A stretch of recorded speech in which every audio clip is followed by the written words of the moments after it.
नमस्कार, आप देख रहे हैं हर्पल न्यूज और मैं हूं आपके साथ माधुरी तिवारी। बात करते हैं उत्तर प्रदेश और उत्तराखंड के इस खास बुलेटिन में कुछ अहम खबरों की।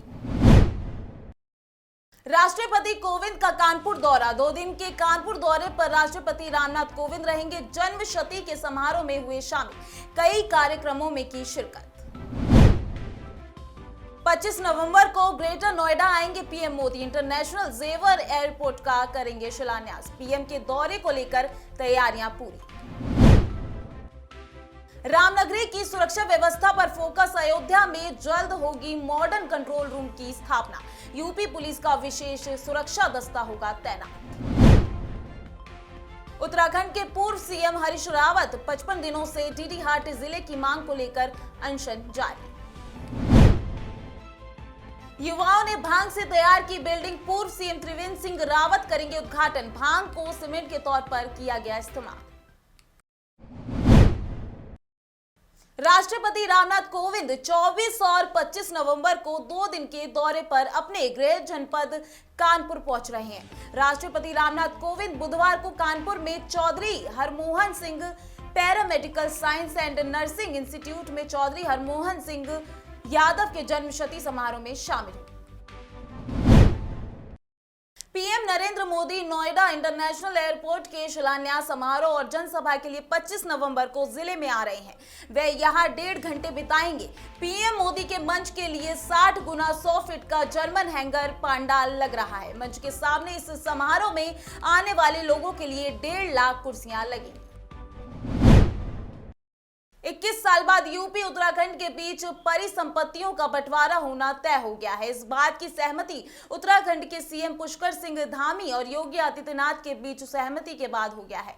आपको बता दें कि दोनों राज्यों के बीच परिसंपत्तियों के बंटवारे को लेकर विपक्ष भी सरकार पर लगातार तंज कसता आ रहा है, लेकिन अब दोनों राज्यों के मुख्यमंत्री की लखनऊ में हुई बैठक में कई मसलों पर सहमति बनने के बाद भाजपा इसे ट्रिपल इंजन की करामात बता रही है। चुनावी साल में इसे मुख्यमंत्री पुष्कर सिंह धामी की बड़ी कामयाबी के तौर पर देखा जा रहा है। केंद्र, यूपी और उत्तराखंड में भाजपा की सरकारें होने के बावजूद परिसंपत्तियों के विवाद ना सुलझ पाने को लेकर सवाल उठते रहे हैं। 21 वर्ष पुराने सभी मामलों में सहमति बन गई है। तय हुआ है कि दोनों कोर्ट में चल रहे मामले वापस लेंगे। इसमें सबसे बड़ा मामला सिंचाई विभाग की 5700 हेक्टेयर भूमि और 1700 आवास का है। दोनों राज्यों के बीच हुई सहमति के मुताबिक संयुक्त सर्वे के बाद जितनी आवश्यकता यूपी को होगी उसे मिल जाएगी, बाकी उत्तराखंड के हिस्से में रहेगी। परिवहन निगम की परिसंपत्तियों के एवज में 205 करोड़ और वन विभाग की 90 करोड़ की धनराशि उत्तराखंड को दी जाएगी। जलाशयों और जल क्रीड़ा की अनुमति और बनबसा और किच्छ स्थित डैम की मरम्मत यूपी द्वारा कराए जाने पर भी सहमति बनी है। बैठक में बनी सहमति से मुख्यमंत्री उत्साहित है और यूपी के सीएम योगी आदित्यनाथ की उदारता का आभार जताते हैं। राम मंदिर निर्माण के साथ साथ रामनगरी की सुरक्षा व्यवस्था पर भी शासन प्रशासन का ध्यान केंद्रित है। श्रद्धालुओं को बेहतर सुविधा देते हुए किस तरह सुरक्षा व्यवस्था को मजबूत किया जाए, इस पर मंथन जारी है। इसी क्रम में राम जन्मभूमि क्षेत्र में एक मॉडर्न कंट्रोल रूम की स्थापना होने जा रही है। कंट्रोल रूम स्थापित होने के बाद एक ही जगह से संपूर्ण अयोध्या के सुरक्षा की मॉनिटरिंग संभव हो सकेगी। इसके लिए दुराही कुआं के पास 12,000 स्क्वायर मीटर जमीन चिन्हित भी की जा चुकी है। शीघ्र ही कंट्रोल रूम का निर्माण शुरू हो जाएगा। डीएम और अधिकारियों को दिए सख्त निर्देश। केंद्रीय सड़क परिवहन एवं राजमार्ग राज्य मंत्री जनरल वीके सिंह ने मंगलवार को सांसद डॉक्टर सत्यपाल सिंह के साथ Delhi Saharanpur national highway 709B को लोनी से खेकड़ा तक निरीक्षण किया। केंद्रीय मंत्री ने नेशनल हाईवे में गड्ढे देखकर एनएचआई और कंपनी के अधिकारियों को फटकार लगाई। इसके साथ ही हाईवे निर्माण में तेजी लाने के निर्देश दिए और डीएम को गुणवत्तापूर्ण कार्य नहीं होने पर कार्रवाई के निर्देश दिए। काशी विश्वनाथ धाम के लोकार्पण महोत्सव को भव्य स्वरूप दिया जाएगा। काशी पुराधिपाति के धाम का वैभव पूरी दुनिया देखेगी। धाम के लोकार्पण उत्सव का साक्षी बनने के लिए देश भर से श्रद्धालुओं का काशी आगमन होगा। केंद्र और प्रदेश सरकार ने इसकी पूरी कार्य योजना तैयार कर ली है। सोमवार को अपर मुख्य सचिव धर्मार्थ कार्य अवनीश अवस्थी की अध्यक्षता में लखनऊ में हुई देर रात बैठक में काशी विश्वनाथ धाम के कार्यों की समीक्षा की गई। बीजेपी ने 2022 के चुनाव घोषणा पत्र को लेकर कसरत शुरू कर दी है। देहरादून में घोषणा पत्र समिति के अध्यक्ष पूर्व केंद्रीय शिक्षा मंत्री डॉक्टर रमेश पोखरियाल निशंक की अध्यक्षता में हुई है। आपको बता दें कि बैठक में घोषणा पत्र में शामिल किए जाने वाले मुद्दों पर चर्चा की। डीडीहाट जिले की मांग के लिए 55वें दिन भी आमरण अनशन जारी है।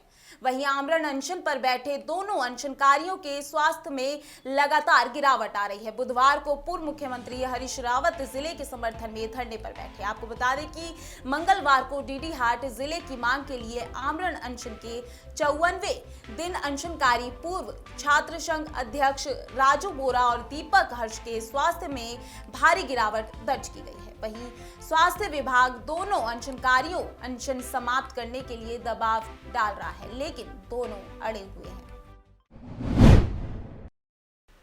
उत्तराखंड में नई खेल नीति पर कैबिनेट ने मंगलवार को मुहर लगा दी है। इससे खिलाड़ियों को प्रोत्साहन मिलेगा। इसी के साथ भोजन माता और पीआरटी जवानों का मानदेय भी बढ़ा दिया जाएगा। मुख्यमंत्री पुष्कर सिंह धामी की अध्यक्षता में राज्य सचिवालय में कैबिनेट की बैठक हुई। वहीं बैठक में कल 30 प्रस्ताव लाए गए, जिनमें से 28 पर कैबिनेट ने मुहर लगा दी थी।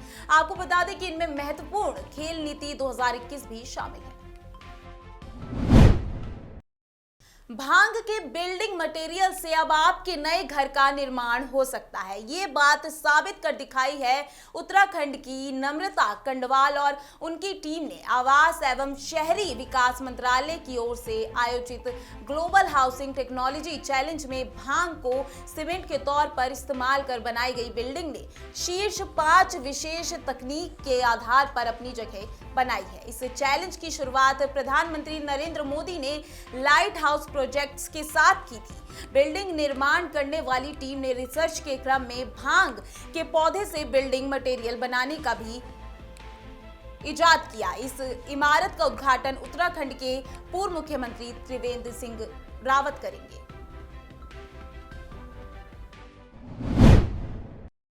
कृषि कानूनों की वापसी की घोषणा के बावजूद कांग्रेस और आम आदमी पार्टी किसान आंदोलन की अतीत की घटनाओं के बहाने बीजेपी को असहज करने की कोशिश कर रही है। वहीं बीजेपी भी पलटवार करने को तैयार है। बता दें कि किसानों ने साल 2017 में बीजेपी को सत्ता पर काबिज कराने में 3 मैदानी जिलों की अहम भूमिका निभाई है। यहाँ 3 जिले किसान आंदोलन से प्रभावित रहे हैं। वहीं पर्वतीय जिलों में किसान आंदोलन का कोई प्रभाव नहीं रहा। बेशक प्रधानमंत्री नरेंद्र मोदी ने कृषि कानूनों को वापस लेने का ऐलान कर दिया है, लेकिन अभी किसानों के मुद्दे पर सियासत खत्म नहीं हुई है। उत्तर प्रदेश और उत्तराखंड के इस खास बुलेटिन में बस इतना ही। देखते रहिए हर्पल न्यूज। नमस्कार।